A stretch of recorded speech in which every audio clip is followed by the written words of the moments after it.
Hey everyone, and welcome. Today, we're jumping into one of the most fundamental building blocks in all of programming, the linked list. Now, I know it might sound kind of technical, but trust me, the idea behind it is actually super simple, and it solves a problem that you've probably run into without even realizing it. Seriously, just think about it for a second. You're in a huge line for a concert and someone tries to cut in right at the front. What happens? It's chaos. Every single person behind them has to shuffle back and make room. It's this whole big, annoying process. Well, in the world of computer science, some data lists work exactly like that. And believe me, it can be a massive performance killer. And yeah, this slide just lays it all out, right? On the left, you've got your standard array-based list, the kind you see in Python. If you want to add something new to the front, the entire list, every single item, has to be shifted down. But look at the linked list on the right. There's no big shuffle. You just change one little connection, one pointer, at the very beginning. That's it. It is so much more efficient. So, here's how we're going to break it down to really get this. We'll start by digging into that loyalty problem with standard lists. Then we'll introduce this different kind of chain, the linked list. We'll meet its most important part, the node, and then actually build one from the ground up. And finally, we'll talk about the big trade-off you make when you choose to use one. All right, let's kick things off with Section 1, the list's loyalty problem. This is all about this idea that forcing all your data to sit neatly next to each other in memory, well, it's not always the best move. So here's the deal. Array-based lists demand that all their items live together in one continuous, unbroken block of memory. It's like having a reserved row of seats at the movies. Now that's awesome if you want to quickly find, say, seat number 5, but it's a total nightmare if a new person wants to squeeze into seat number 1.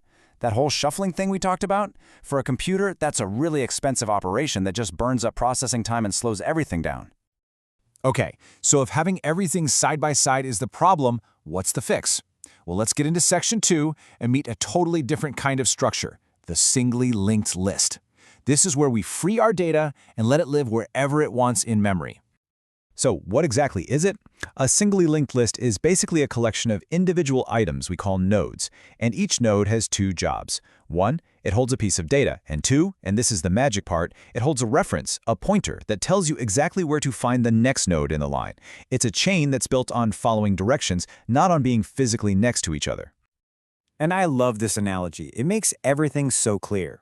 Think of it like a treasure hunt. The head is that first clue you get. It tells you where the whole hunt begins. The data is the piece of treasure you find at each location. The next pointer? That's the part of the clue that tells you where to go to find the next piece of treasure. And what happens when you get to a clue that points to nowhere? When the treasure chest is empty? That's null. It's the end of the line. The hunt is over. Let's dive a little deeper with Section 3 and properly meet the absolute hero of this entire story, the node. Because every single link in our chain is a node. And if you get this, you get the whole thing. It's actually beautifully simple. A node, really, it's only got two jobs to do. First, hold some data. Could be a number, a word, anything at all. Second, it holds that all-important next pointer, which is basically just the memory address of the very next node in the sequence. That's it. A piece of data and a little signpost pointing to what's next. So the nodes make up the chain, right? But the list itself needs to keep track of a couple of super important things. First is the head, which, as you'd guess, always points to the very first node. And second is the tail, which always points to the very last node.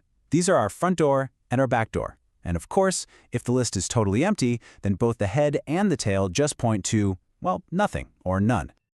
All right, time for Section 4. Theory is awesome, but let's actually get our hands dirty. We're going to build a list, one link at a time, so you can see exactly how these pointers work in practice. Okay, we start with a blank slate, an empty list. Both our head and tail pointers are pointing to none.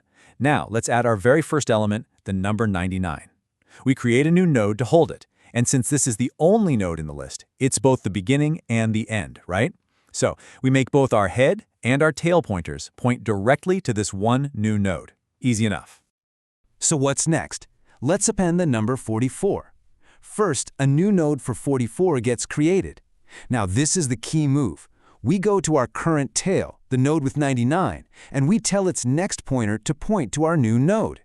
Once that connection is made, we just update the list's main tail pointer to say, hey, this new node with 44, that's the new end of the line. But what about adding to the front? Let's prepend the number 66. This is where the linked list really flexes its muscles. We create a new node for 66. We set its next pointer to whatever the current head is, which is the node with 99. And then we just update the main head pointer to our new node, and boom, that's it. Notice the tail didn't even know anything happened. No shuffling, no fuss. It's just fast. And that brings us to our final and maybe most important section, the big trade-off. In software engineering, there's almost never a perfect solution. It's always about picking the right tool for the right job. So let's talk about the pros and cons of this chain we've just built. This table just says it all. Now, don't get scared by the O of 1 and O of n. It's a really simple idea. O of 1 basically means super fast and constant. It takes the same amount of time whether you have 10 items or 10 million. O of n, on the other hand, means it gets slower as it gets bigger. The time it takes is proportional to the size of the list. So you can see arrays are great at jumping to a specific item, but they're slow for adding to the front. And the linked list? It's the complete opposite. It's lightning fast, O of 1, for adding to the front, but it's slow, O of n, for just accessing some random item in the middle. And that really is the main takeaway here. With a linked list, there are no shortcuts. You can't just jump straight to the fifth item.